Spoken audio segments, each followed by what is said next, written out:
di dalam sholat imam al-mafdul, tidak lebih utama. Al-fadil itu yang utama. Maka apa hukumnya?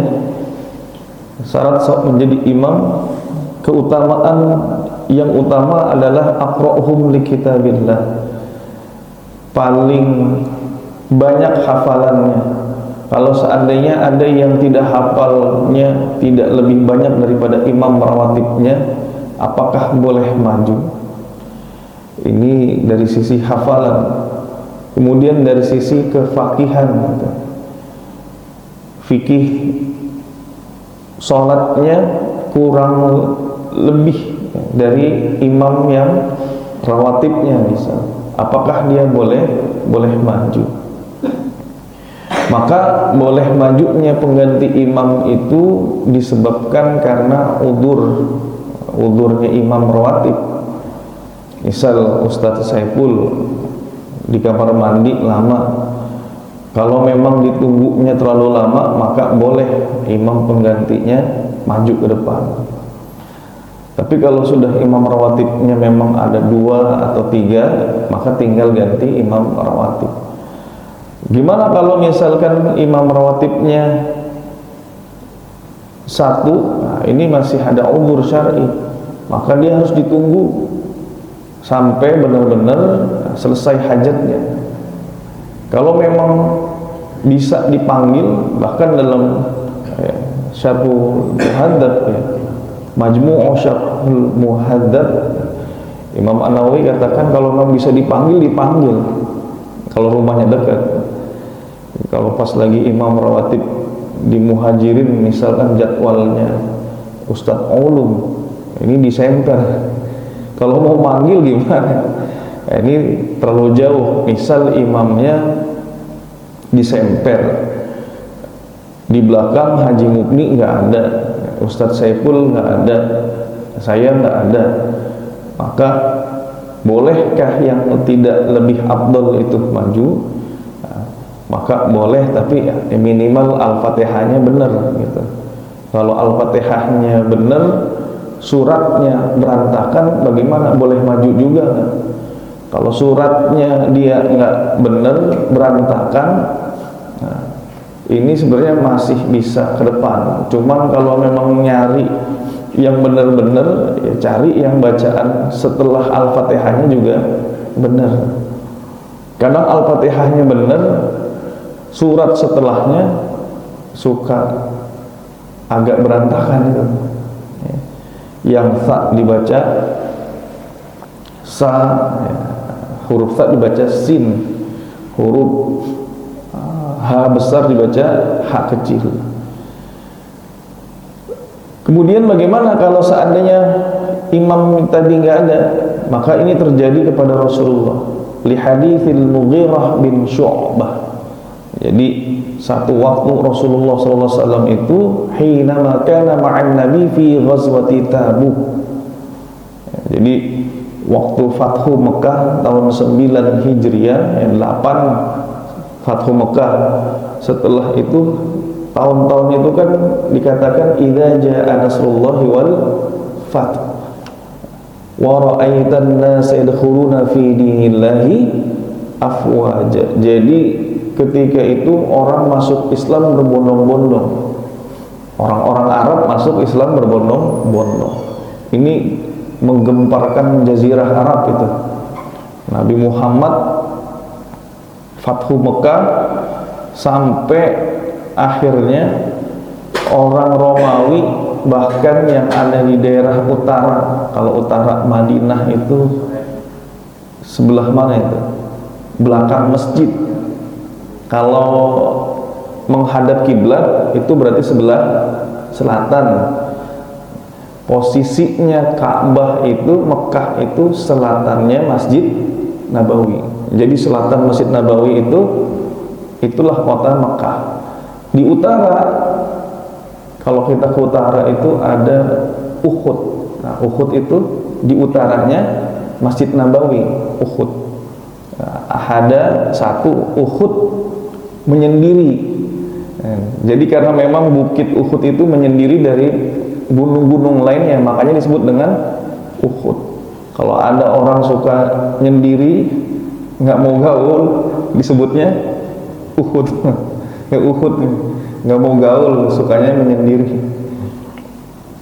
Nah, sampai Romawi mau menyerang Madinah. Nah, Romawi itu di utaranya Madinah. Akhirnya Rasulullah SAW mendahului mereka, pergilah ke daerah namanya Tabuk. Nanti perangnya itu disebut Ghazwah Tabuk. Ghazwah Tabuk. Ghazwah itu artinya perang yang diikuti oleh Rasulullah. Ada namanya Sariyah, itu perang yang tidak diikuti oleh Rasulullah. Maka kata Al-Mughirah, ketika kita nyampe Tabuk, wa dzakara wudu'an Nabi, di situ digambarkan bagaimana wudunya Nabi Muhammad sallallahu alaihi wasallam. Hina hatta najidan nas qad qaddamu Abdurrahman bin Auf. Jadi karena Rasulullah sallallahu alaihi wasallam itu pengen ada hajat, ditemanilah oleh Mughirah bin Syu'bah. Mughirah bawa ember, bukan ember, bejana. Jadi Rasulullah bareng Mughirah bawa bejana air. Untuk apa? Untuk hajatnya Rasulullah SAW. Cuman sahabat nunggu kelamaan. Ini Rasulullah nggak datang-datang, kemana? Ketika itu sudah masuk waktu subuh. Ditunggu sampai lama, berarti kan bayangkan nunggu Rasulullah itu hampir mau syuruk. Ini subuh kita jam berapa Pak? Jam 5 kurang seperempat. Ya. Itu nungguin sampai waktu mau syuruk, hampir sejam. Akhirnya nah inilah. Jadi kalau ada imam rawatibnya ditungguin dulu itu, minimal diketok-ketok. Ustaz, kayaknya udah mau qomat ini. Ya, mesti di kamar mandi. Ya, tungguin sebentar. Nanti lamanya itu berdasarkan urf, berdasarkan adat kebiasaan di daerah setempat. Udah lama ini.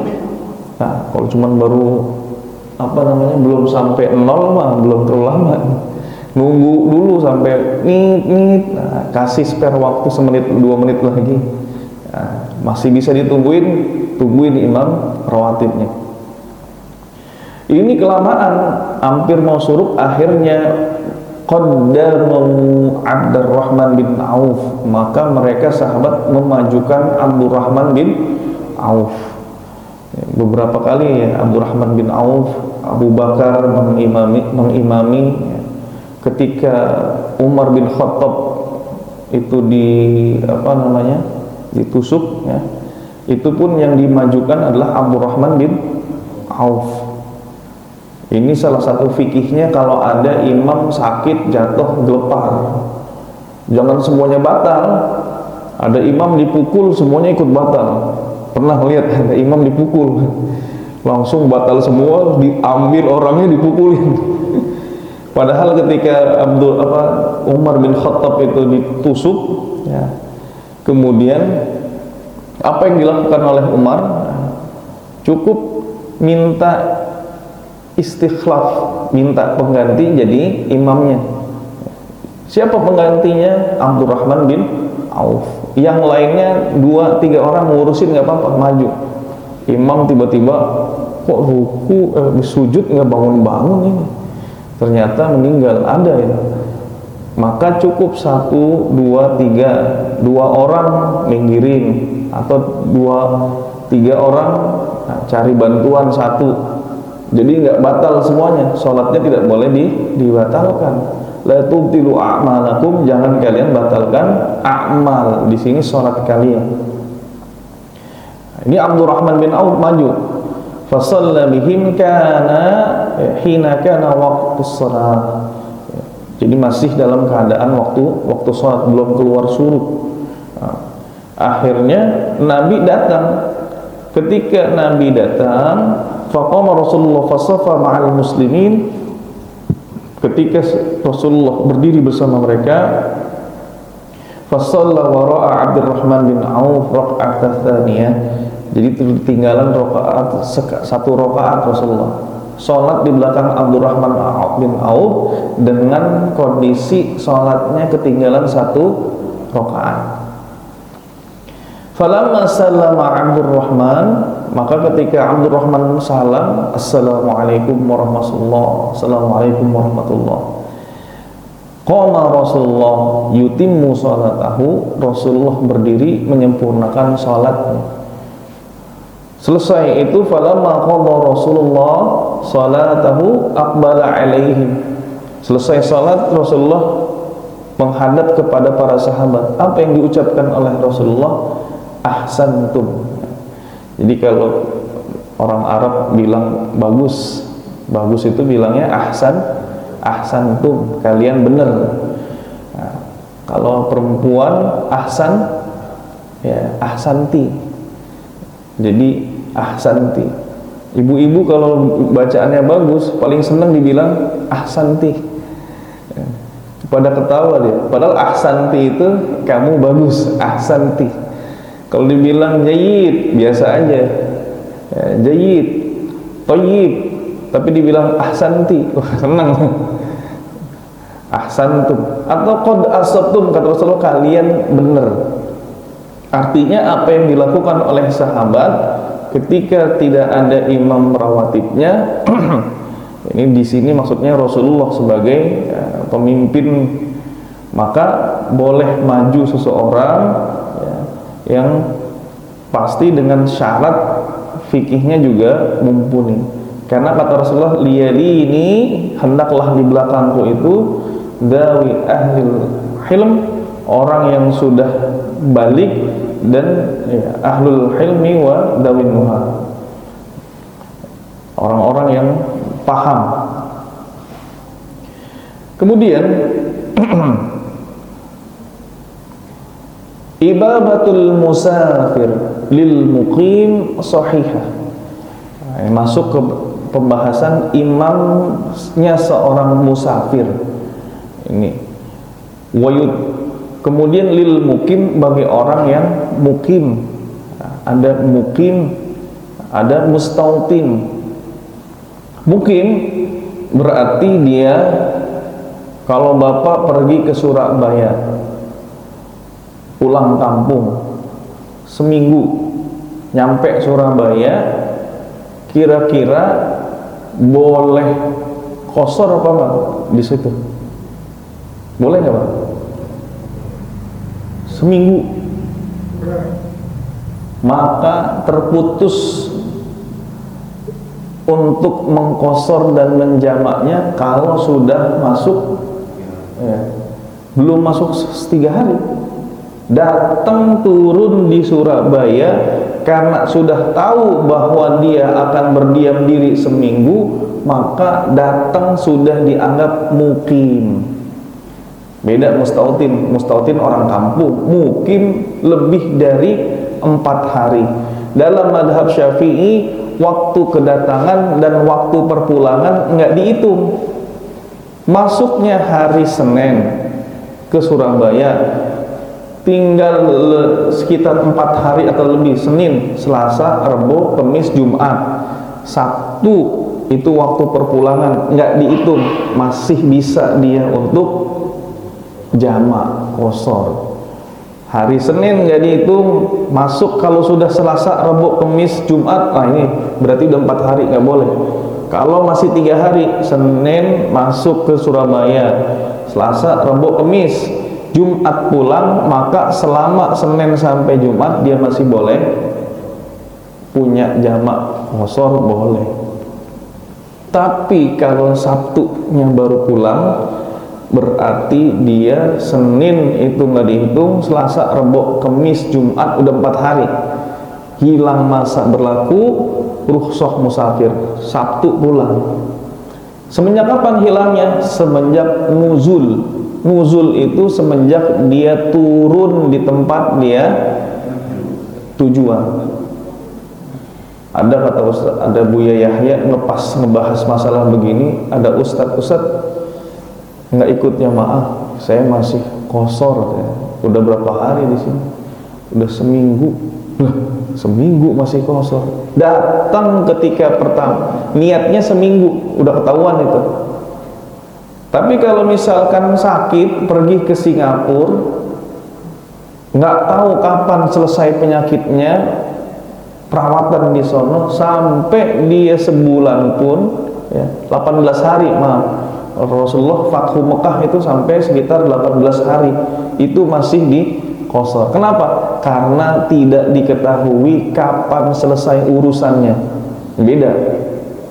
Kalau kita ada kerjaan tugas dari kantor, ketahuan seminggu misalkan, datang ke Surabaya, turun, udah nggak boleh jamak kosor, kecuali ketika belum sampai itu, masih dalam perjalanan. Nah, ini masih boleh. Sekarang imamnya musafir, makmumnya orang mukim, bagaimana? Maka hukumnya sah, wa yutimmu al-muqim ba'da salamil musafir. Dia menyempurnakan sholatnya. Orang yang mukim atau orang tempatan, dia menyempurnakan sholatnya. Selesai musafir 2 rakaat, zuhur 2 rakaat, berarti yang mukim nambah 2 rakaat, 4. Berdiri dia. Dan disunahkan, ya, ini pun terjadi oleh Umar bin Khattab, annahu kana idza qaddama bi Makkah shalla bihim rak'atain. Umar bin Khattab kalau nyampe Mekah, dia sholatnya 2 rakaat. Biar kata masih kuat, rata-rata para khalifah itu sholatnya nyampe tempat yang bukan tempatnya dia lagi, padahal ini kampungnya dia dulu. Umar bin Khattab di mana kampungnya? Mekah.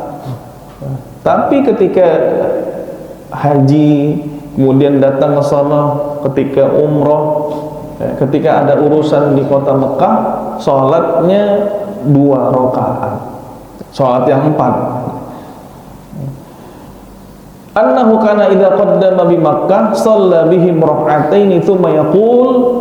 Kemudian kata Umar bin Khattab, sholat bersama penduduk Mekah. Berarti penduduk Mekah itu orang tempatan.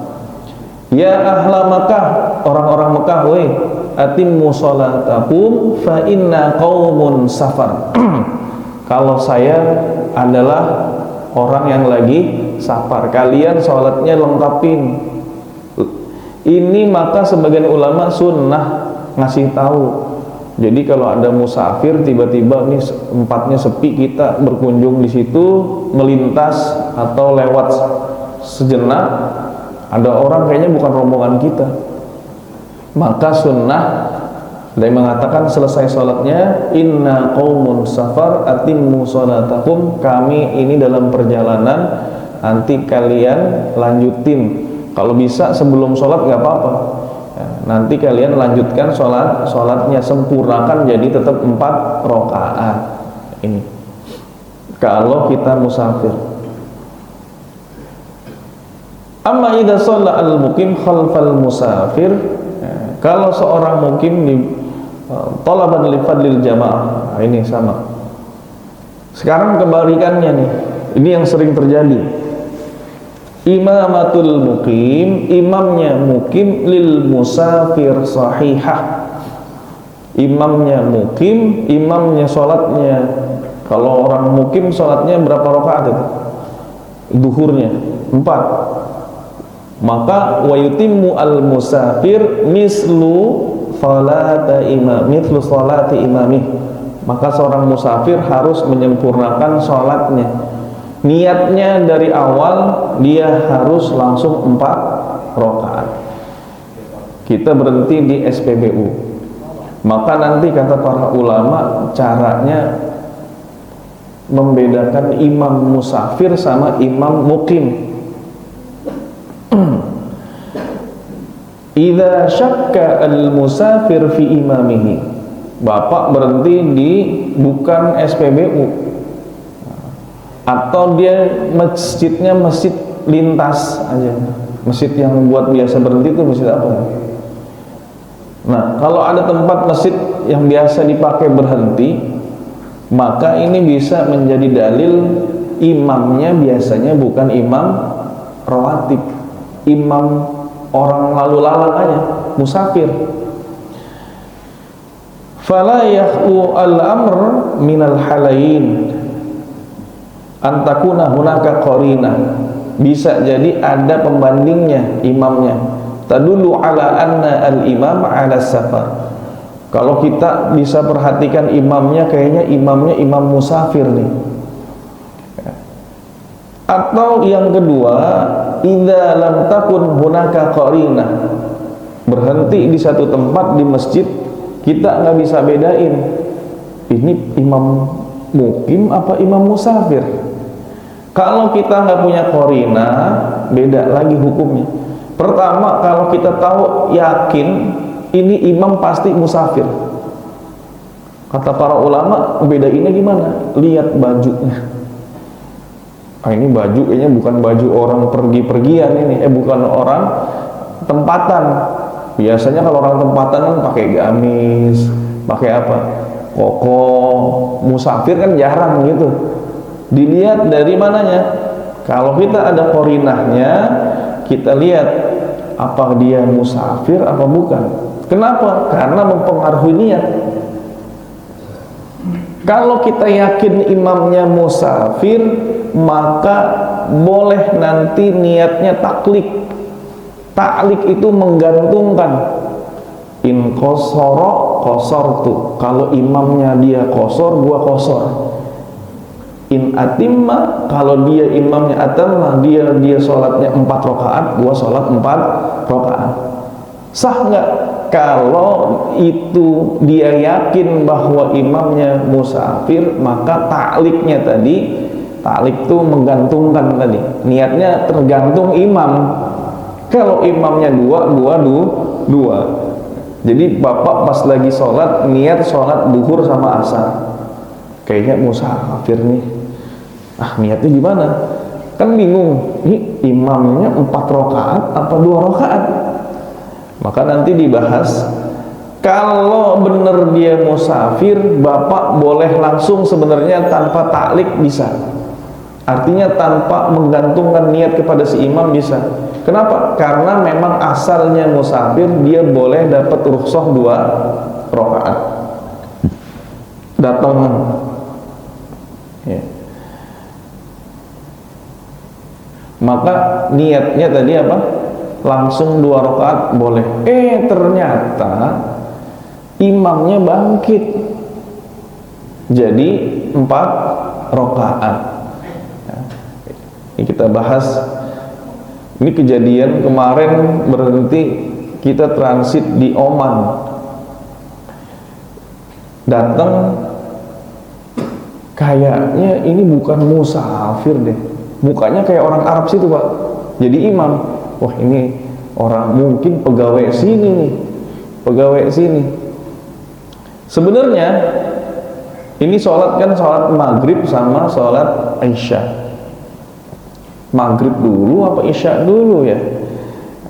Kalaupun beda, misalkan imamnya maghrib, kita mau sholat isya, bisa nggak? Ya. Berbedaan niat, sholatnya kita qasar. Atau kita mau sholat maghrib aja dah kalau begitu.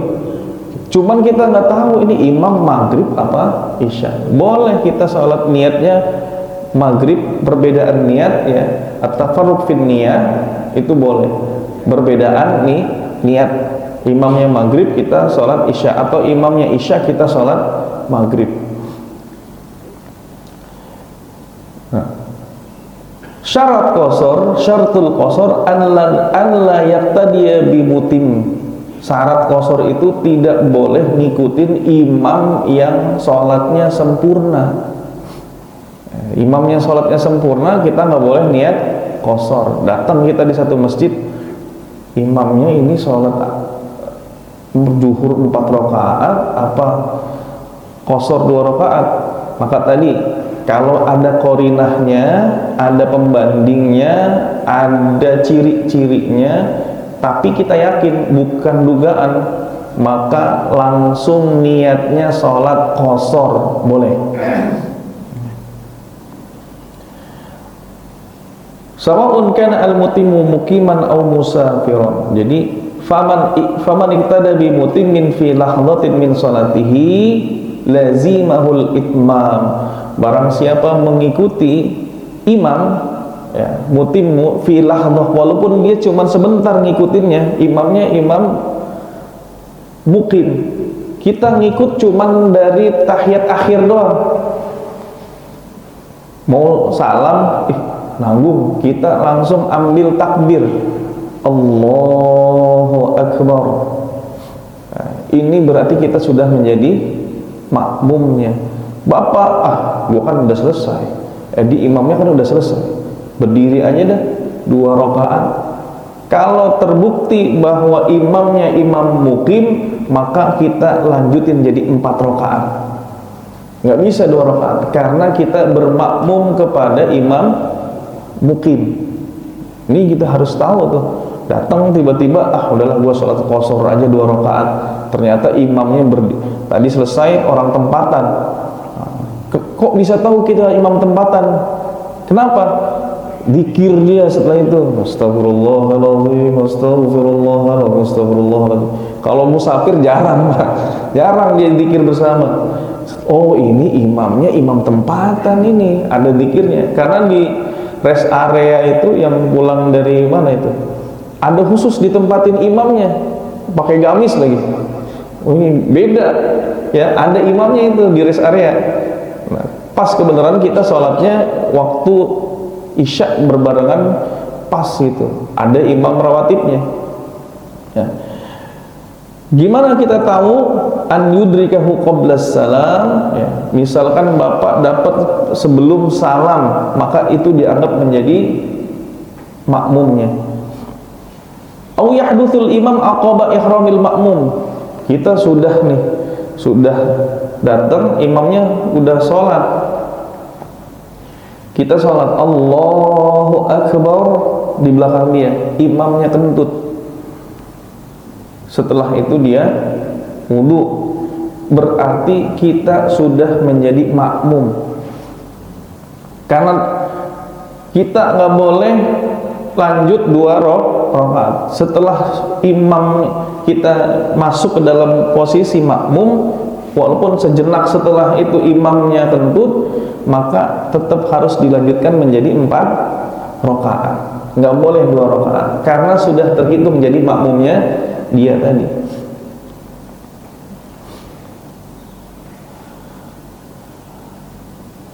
Kemudian walau nawa zuhur, kalau seandainya kita niat sholat duhur maksurah 2 rakaat, khalfa man yaqdi subuh, di belakang orang yang kodok sholat subuh. Kita nggak tahu Pak, mau sholatnya duhur, di belakang imam ternyata dia sholatnya 2 rakaat, memang benar, tapi sholatnya sholat kodok. Boleh nggak kodok subuh di waktu duhur? Boleh. Kodok itu bahkan sebelum sholat id itu boleh kodok. Kodok sholat tuh sebelum id itu kodok sholat boleh di situ. Ini mengkodok sholat di waktu duhur. Kita ngiranya dia qashar, ternyata dia sholat subuh. Nah, ini kan rokaatnya sama, 2 rokaat, qashar 2 rokaat, boleh ya?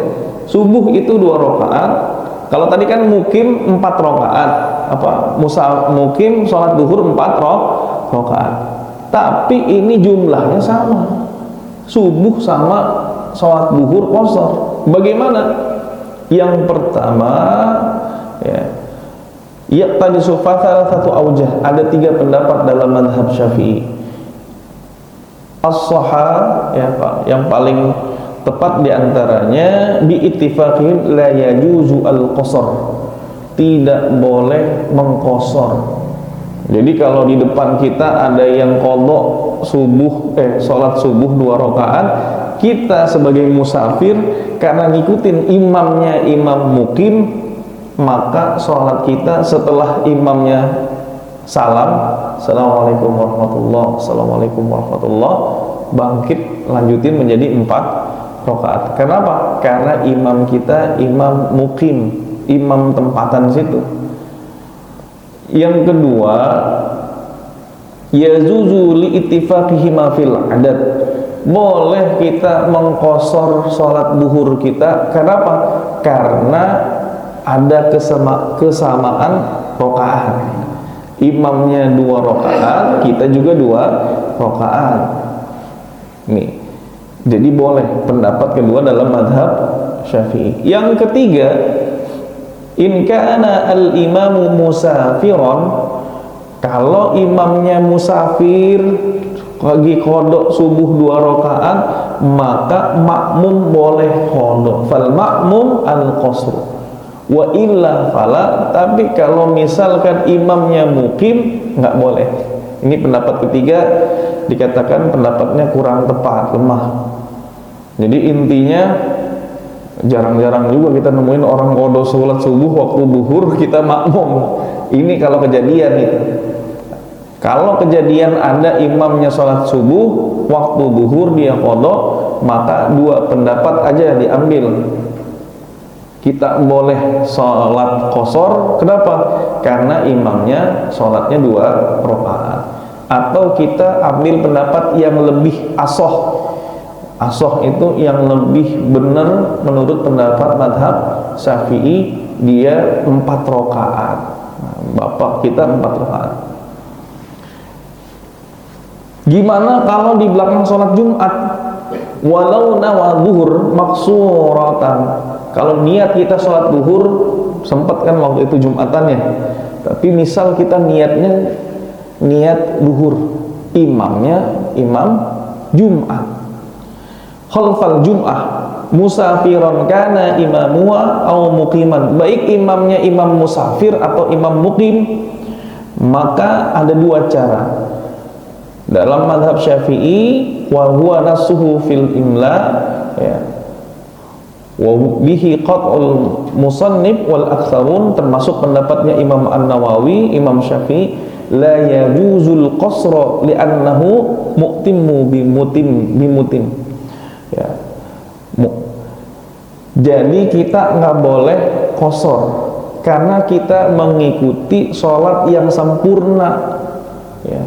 Sholat sempurnanya sholat Jumat 2 rakaat. Kondisi kita imamnya salam, assalamualaikum warahmatullah, assalamualaikum warahmatullah, maka kita bangkit untuk sholat 4 rakaat duhur. Nggak boleh kok qasar. Kemudian pendapat yang kedua, hiya duhur maksurah jaza al-qasar kaduhri maksuratan khalfa asar maksurah wa illa fahiya kasubuh. Nah, jadi pendapat kedua itu boleh dalam mazhab Syafi'i untuk mengqasarnya. Tapi yang pendapat paling terkuat adalah dia tidak boleh mengqasar sholat di belakang imam Jumat. Walaupun imam Jumat 2 rakaat, tapi itu termasuk sholat 2 yang sempurna. Dan kita ngikutin imam mukim. Dalilnya mana? Kata Umar bin Khattab, ya ahla Makkah inna qaumun safar, ya, atimmu sholatakum, kita ini kaum musafir, sholat kalian tetap harus disempurnakan. Ini untuk yang musafirnya, kalau jadi imam ya. Kemudian amma idza alima aw dhanna imamahu musafiran. Kalau kita yakin imamnya musafir, berhenti di satu rest area, kita yakin ini imam musafir. Alima, dia tahu, dhanna, dia kayaknya ngira-ngira aja, kuat dugaannya. Dengan melihat apa? Ada tas di depannya. Jadi mau jadi imam, di situ ada tas, ada hakibahnya, bajunya juga bukan baju orang mukim, nggak pakai peci lagi. Masa imam tempatan nggak pakai peci nih? Ini kayaknya dugaan saya dia musafir. Gimana kalau Bapak tahu atau yakin bahwa dia itu imamnya kayaknya imam musafir? Wa alima audhana annahu nawa al-qasr falahu an yaqsira khalfahu, maka langsung dia niat qasar boleh. Nah, datang, ini imamnya imam tempatan apa imam musafir ya? Kita lihat, pakaiannya bukan kayak imam rawatib sih, ini pakai celana panjang, depannya ada tasnya, langsung niat qasar Bapak. Ya. Allahu Akbar, niat qasar, jamak qasar atau qasar doang. Jadi qasar sama jamak itu terpisah.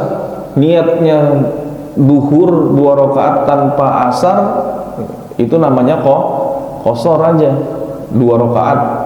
Tapi kalau digabungin duhur sama asar kemudian 2 rakaat, namanya jamak qasar.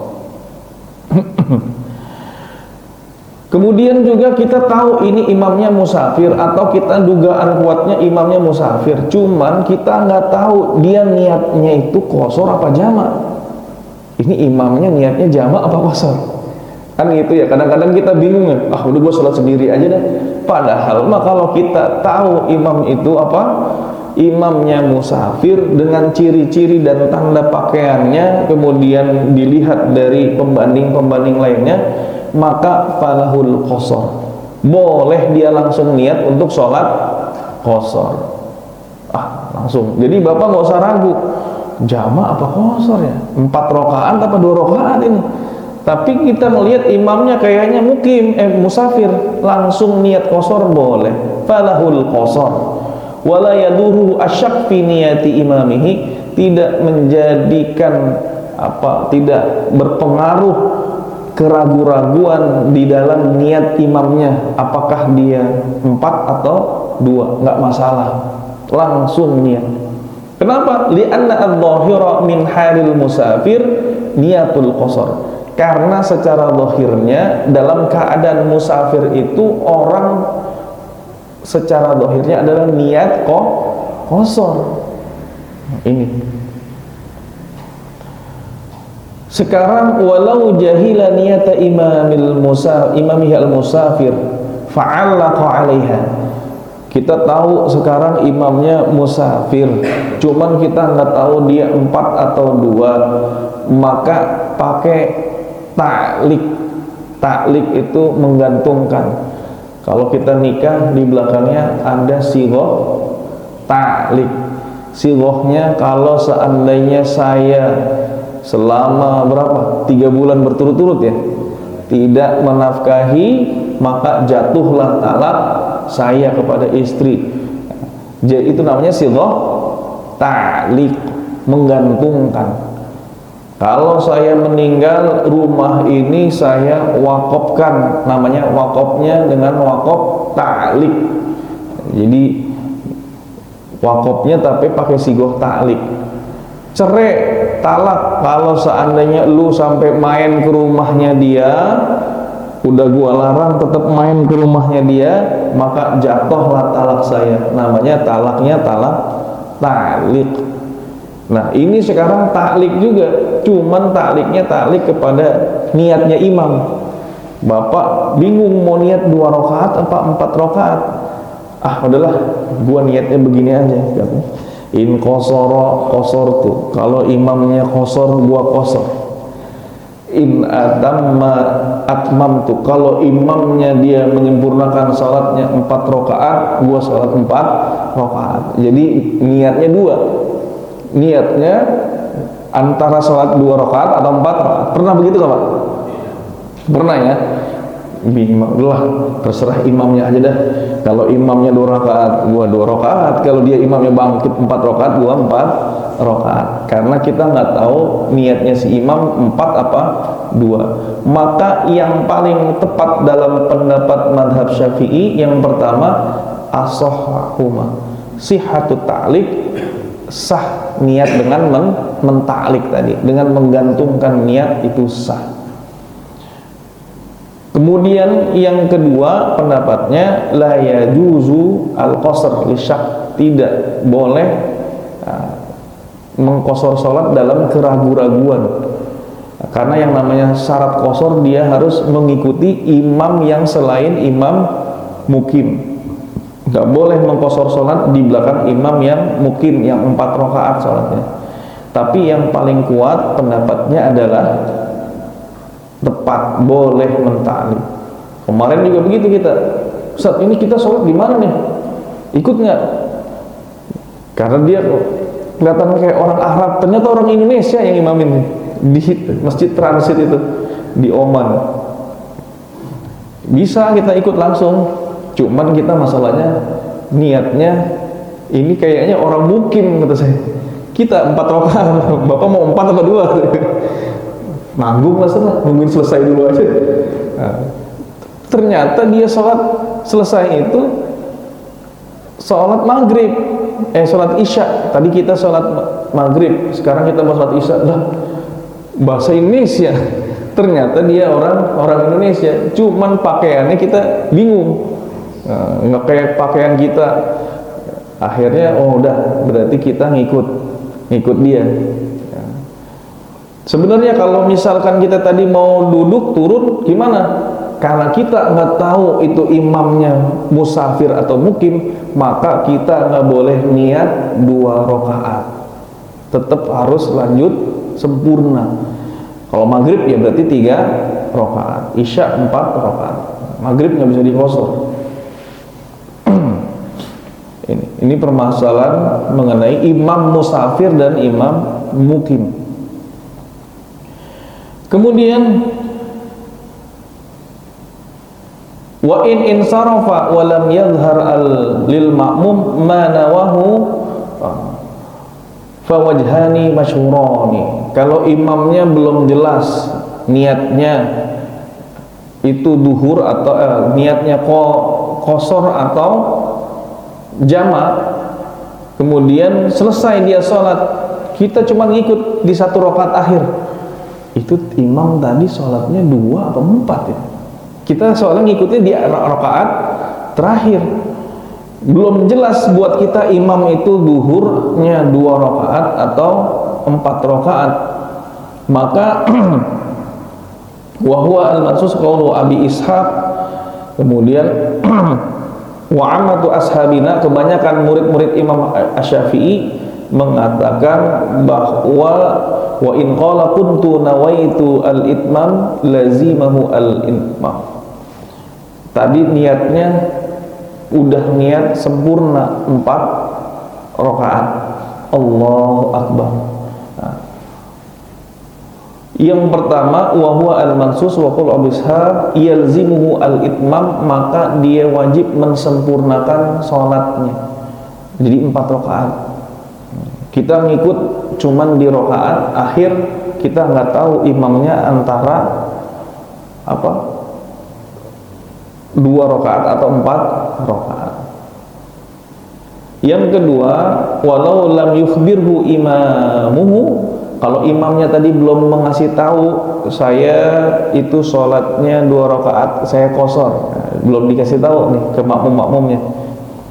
Lakinnahu 'ada fasta'nafa sholatahu rak'ataini. Nah, kemudian tadi misalkan dalam keadaan dia batal, mulai mengulangi sholat lagi 2 rakaat, maka makmum juga boleh sholatnya qasar. Wa in shallaha arba'an lazil ma'mum al-itmam. Kalau imamnya 4 rakaat memulai sholat setelah itu, maka dia harus mengikuti imam 4 rakaat. Mafhum apa ya? Jadi kalau ketemu nanti satu waktu nggak usah ragu-ragu, kita nggak usah bingung lagi gabung sama orang di rest area mau sholatnya qasar atau jamak. Syaratnya satu, kalau kita nggak yakin imam itu musafir, maka sholatnya adalah 4 rakaat. Kalau yakin dia kayaknya imam musafir, boleh langsung niat qasar. Ini panjang permasalahannya, permasalahan mengenai imam musafir dan imam qasar. Wallahu a'la wa a'lam. Ini saja mungkin yang dapat kami sampaikan. Kurang lebihnya mohon maaf. Bagi para jamaah atau bapak-bapak yang ingin bertanya, kami persilahkan. Wallahu a'lam. Ya, silakan.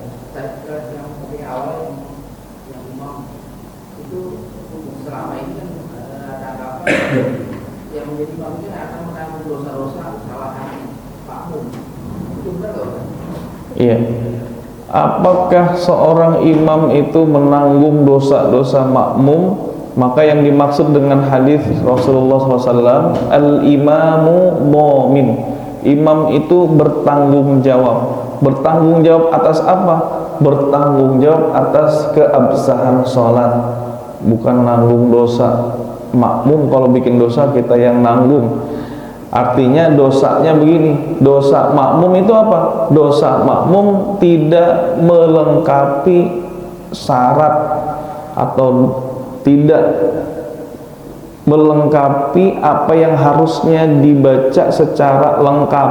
Al-Fatihahnya berantakan, ini kan berdosa. Imam yang nanggung, karena imam al-imamu dhamin. Imam itu bertanggung jawab atas kerusakan bacaan, kekurangan makmum. Kenapa? Imam bacaannya benar. Dia dipilih jadi imam karena bacaannya tepat. Maka bacaan makmum tadi yang kurang tepat ditanggung sama siapa? Imam. Maka para ulama itu menyarankan bagi siapapun yang merasa Al-Fatihahnya kurang benar, maka hendaklah dia sholat bersama seorang imam. Kenapa? Karena bacaan yang rusak tadi ditanggung oleh imam. Maka al-imamu dhamin. In asoba, kalau imamnya benar, rukunnya benar, syarat sahnya terpenuhi, maka seorang imam mendapatkan pahala. Wa in akhto'a, kalau imamnya salah, ada syarat sah yang tertinggal, ada rukun-rukun yang tertinggal, ada bacaan yang kurang tepat, maka yang nanggung dosanya imam. Kata Rasulullah, falakum wa alaihi, kalian tetap dapat pahala, imamnya dapat dosa. Kenapa dapat dosa? Karena sudah jadi imam dan dia berani ke depan. Kalau sudah berani ke depan, berani mempertanggungjawabkan semuanya, baik dari rukun dan syarat sahnya sholat, dia sudah bertanggung jawab. Maka kalau ada kesalahan fatal dalam pembacaan Al-Fatihahnya, tanggung jawab imam. Bismillahirrahmanirrahim. Alhamdulillahi rabbil alamin. Dosa yang nanggung dia, karena bismillahnya aja udah agak bener. Bacaannya enak. Saya makmum di masjid, salah satu masjid di Romangun. Kalau main ke rumah teman, imam rawatibnya bacaannya sebenarnya bagus, cuman kalau kita teliti, ini lahannya, kesalahannya jali. Lahan jali itu merusak makna. Berubah dia huruf haknya dibaca menjadi huruf ha. Rahim, alhamdulillahi rabbil alamin, arrahmanir rahim. Kadang-kadang roknya nggak dikasih tasdid, harusnya ar-rahmanir rahim, dia bilang ar-rahmanir rahim. Ar-Rahman dengan ar-Rahman beda. Ar-Rahman, apakah Allah itu maha pengasih? Ar-Rahman, Allah yang maha pengasih. Jadi ketika dia mengatakan ar-Rahman, dia mempertanyakan tentang kasih sayang Allah. Ini maka yang tanggung jawab adalah imam. Maknanya begitu. Imam bertanggung jawab atas kekurangan bacaan makmum daripada itu kekurangannya tadi, dosanya itu. Wallahu a'lam. Ya. Tadi kan kalau maju berarti sudah siap untuk menanggung kesalahan gitu kan. Iya. Jadi kan kalau di tempat umum misalnya kayak di mall gitu kan, atau tempat umum itu kan belum dorongan, silakan Pak gitu. Berarti kan kalau nggak ada yang maju nggak jadi kayak itu. Iya. yang terjadi di mall itu, maka tidak ada kata tawadu, rendah hati nggak boleh. Al-itharu fil ibadah mamnu.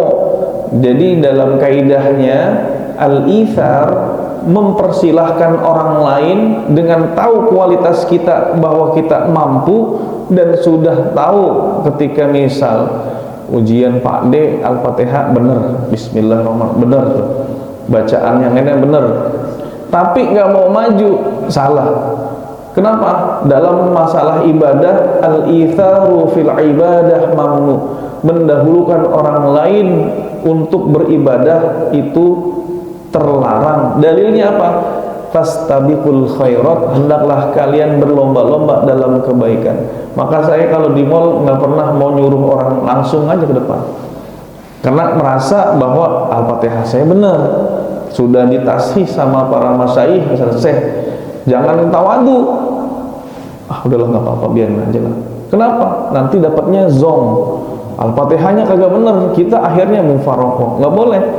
Tapi al-itharu fil muamalah mustahab, mendahulukan orang dalam muamalah itu dianjurkan.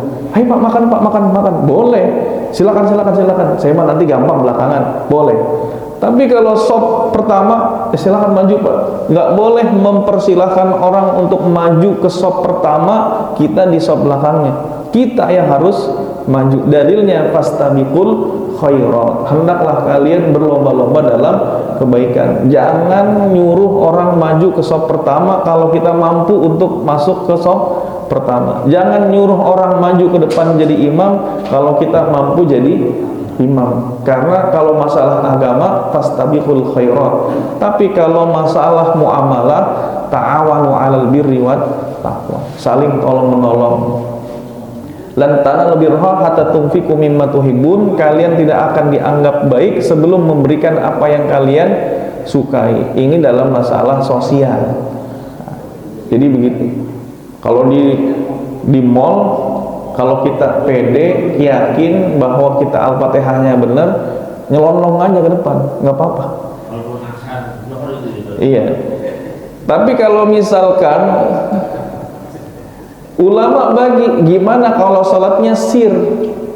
Kalau sir yang zuhur asar nggak apa-apa, karena itu di luar kemampuan kita melihat imamnya bener apa enggak Al-Fatihahnya. Nggak mungkin kita dengerin suaranya. Nah itu beda lagi, sir ama. Dan kita tidak perlu mufarokoh ketika imamnya sir. Kenapa nggak perlu mufarokoh? Iya, nggak kedengeran bacaan Al-Fatihah bener apa salah, udah itu mah tanggung jawab dia. Karena apa? Lu mau maju terserah, lu sendiri yang nanggung dosanya makmum, dosa kekurangan dia dan dosa kekurangan makmum. Beda tadi. Kalau maghrib usahakan kalau kita mampu Al-Fatihah maju ke depan. Kita udah berapa kali Pak imamnya sawu sufufakum fa inna taswiyata sufuf in tamamis shalah. Wah mantep, tenang.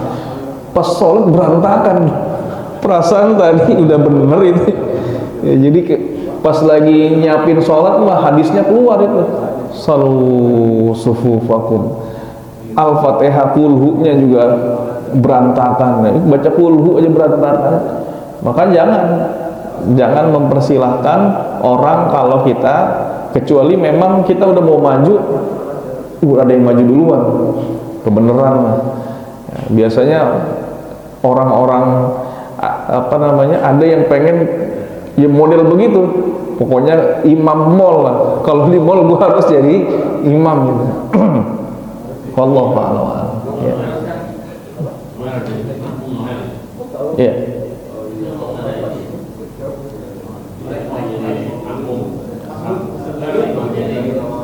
Ya.